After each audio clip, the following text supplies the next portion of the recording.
Elden Ring draws inspiration from many sources. One source of inspiration, noted by the Elden Ring lore community, is the tradition of European alchemy. In researching this topic, I've discovered a text that immediately bears strong resemblance to the people, places, and stories of Elden Ring. By reading this text, we may discover some secrets that give greater insight into the storytelling of Elden Ring. What follows are direct readings from the 12 Keys of Basil Valentine. The second key. In the houses of the great are found various kinds of drink, of which scarcely two are exactly like each other in odor, color, or taste. For they are prepared in a great variety of different ways. Nevertheless, they are all drunk, and each is designed for its own special use. When the sun gives out his rays and sheds them abroad upon the clouds, it is commonly said that he is attracting water, and if he do it frequently, and thereby cause rain, it is called a fruitful year. If it be intended to build a palace, the services of many different craftsmen must be employed, and a great variety of materials is required. Otherwise the palace would not be worthy the name. It is useless to use wood where stone is necessary. The daily ebb and flow of the sea, which are caused by the sympathetic influence of heavenly bodies, impart great wealth and blessing to the earth, for whenever the water comes rolling back, it brings a blessing with it.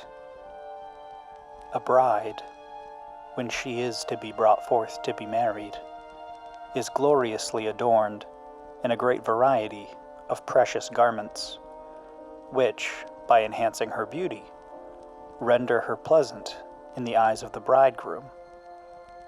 But the rites of the bridal night she performs without any clothing, but that which she was arrayed withal at the moment of her birth.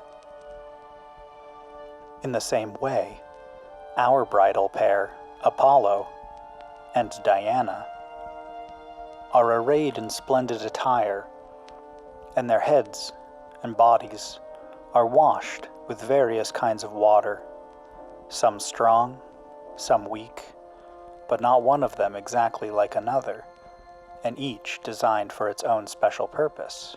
Know that when the moisture of the earth ascends in the form of a vapor, it is condensed in the upper regions and precipitated to the earth by its own weight. Thus the earth regains the moisture of which it had been deprived, and receives strength to put forth buds and herbs.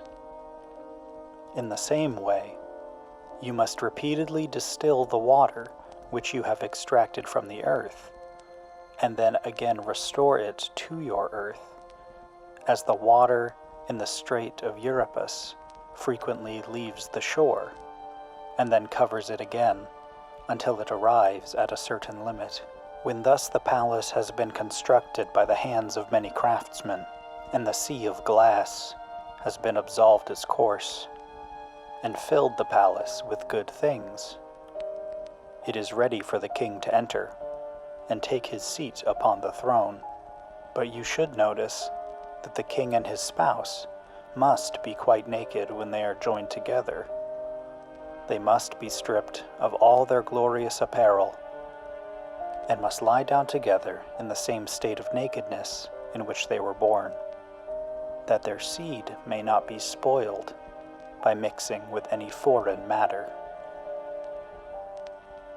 Let me tell you, in conclusion, that the bath in which the bridegroom is placed must consist of two hostile kinds of matter that purge and rectify each other by means of a continued struggle.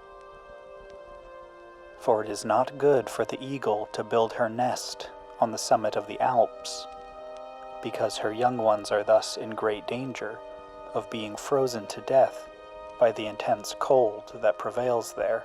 But if you add to the eagle the icy dragon that has long had its habitation upon the rocks and has crawled forth from the caverns of the earth, and place both over the fire, it will elicit from the icy dragon a fiery spirit, which, by means of its great heat, will consume the wings of the eagle and prepare a perspiring bath of so extraordinary a degree of heat that the snow will melt upon the summit of the mountains and become a water with which the invigorating mineral bath may be prepared, and fortune, health, life, and strength restored to the king.